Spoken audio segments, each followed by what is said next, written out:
आसंता 30 तारिख अर्थात शुक्रवार अनुष्ठित हेब परिचालना कमिटीर गुरुत्वपूर्ण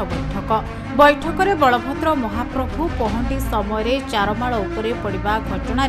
होइथिबा तदंत रिपोर्ट उपस्थापन होगा सह 2024-25 वर्षर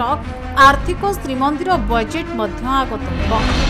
यह सहित सबु दिग को विचार करी पहंडी समय होइथिबा विभ्राट उपरे पदक्षेप नेबाको महाप्रभुଙ୍କ बाड़ग्राही प्रतिक्रिया रखिथिबा बेले श्रीमंदिर बजेट रे सेवकों कल्याण पांठी सह आदर्श गुरुकुल भक्तों श्रृंखलित दर्शन सह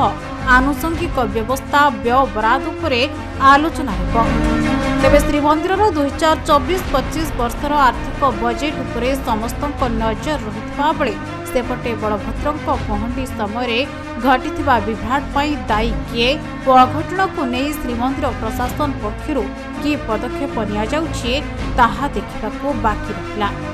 काली मध्य हमर फाइनेंस सब कमिटी एक बैठक हेबो एवं से सब कमिटी रे तर्जमा हैला परे हमर जो गोटे गुरुत्वपूर्ण हमर जो मैनेजमेंट कमिटी रो बैठक अछि आगामी 30 तारिख रे अछि विभिन्न एजेंडा अछि हमर नॉट ओनली हमर जो बड़ ठाकुरंकर हमर जो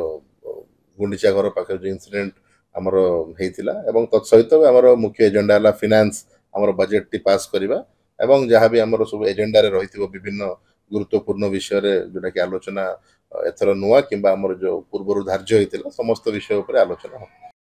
पुरीरो तपन कुमार लेंका को रिपोर्ट खबर ओडिशा।